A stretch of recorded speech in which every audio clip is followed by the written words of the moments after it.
welcome to Women in Blender. Okay, so we start out with a cube. They set you up with a basic scene with a light and a camera, and first thing we're gonna do is delete all this by hitting A and then X to delete.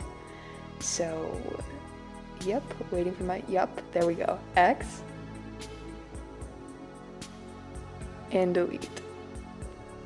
So in this tutorial, I'm going to show you how I set up my basic scene using lighting and things like that. So to add something to the space, you hit Shift and then A, and it brings up a menu of different things to add. So we're going to add a plane, which is a great thing for the light to bounce off of and add some realism.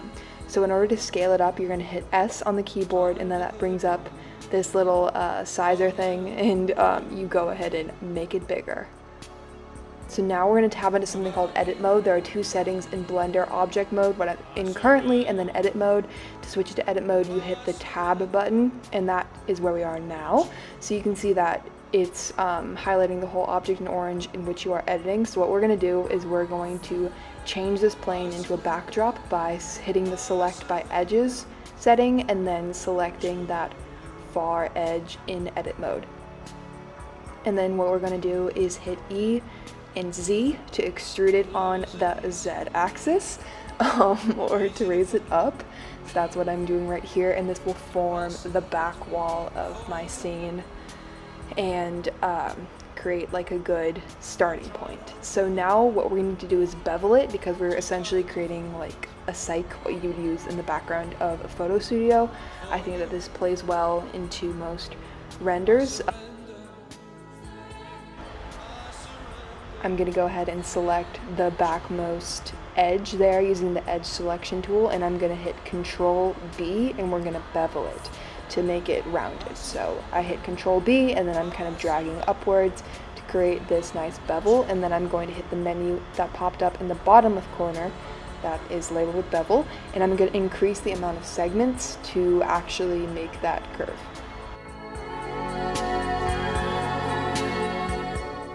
So yeah, around 6. The more you do, the more precise it will be, but that also adds memory storage, I don't know. It makes the file larger. So as you can see, it creates these little segments and it's not smooth, so what you do is you go to Object and then Shade Smooth. There you go, and you'll see that it creates a nice, smooth background to work with. So what I'm going to do now is add lighting to the scene, which is very important in 3D stuff. The lighting is key. So we're going to Shift A, go down to Light, and then to Area Light. This is what I find is the most, I have had the most success with an area light. And I'm going to go into the light settings on the right panel, and I'm going to increase the size of the light first. Currently at 1 meter, and I'm going to raise it up to 10, and then I'm going to increase the wattage, which is the power, the strength of the light in the scene, to 2000. So now I'm going to move into positioning this light, bringing it up along the Z-axis, and then rotating it using RX, RZ, all of that stuff. This is also the point where I'm going to switch it from Eevee to Cycles render engine.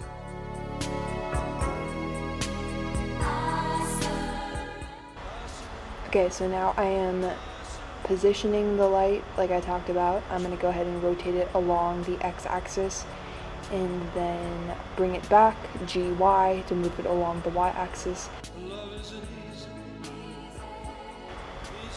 Okay, so I did Shift D to duplicate the light, and then it created another 10 meter area lamp. And I'm going to position this one as well.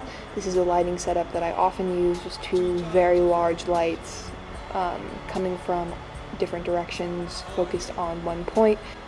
I'm going to go ahead and show you how to change the color of something. So this is the material tab, and just hitting new, this will bring up some basic material controls, which are great for just beginning. The base color is where you change the color. So I'm going to make it pink, because this is for girls. And changing the roughness will makes it really shiny, so I'm going to turn that down just to, experiment with that. And then,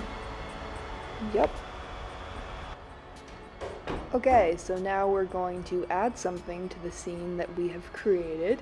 We're going to do that by going back to Shift A eventually. Okay, Shift A, Mesh, and we're going to add a cube. Okay, so that plops a cube right to the center of this void, right at the origin point. We're going to GZ it up a little bit, and then we're going to add what is called a modifier to it. But before that, I'm of course going to place it in the middle of our backdrop, and you can see some nice shadows forming. Cycles is nice. So we're going to hit this little wrench thing, and then these are the modifiers to this cube.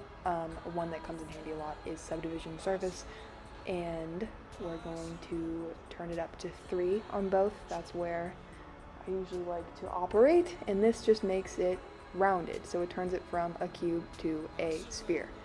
And then we're gonna, like we did with the cyc in the background, eventually, oh no, first I'm going to add material to this cube by hitting new like we did before and changing the color to a darker shade. This one I'm going to make extremely shiny just to kind of demonstrate some of the material controls, and by turning down the roughness you can see that now it's a very shiny circle, but it still has these kind of planar edges, so to get rid of those you just go to Object and then Shade Smooth. And there we have it. You have a nice smooth circle in the middle of a void, and then you are ready to do anything to your heart's content. I'm sorry, I'm not a master sculptor. We will not be covering that in this course. That is all. Goodbye.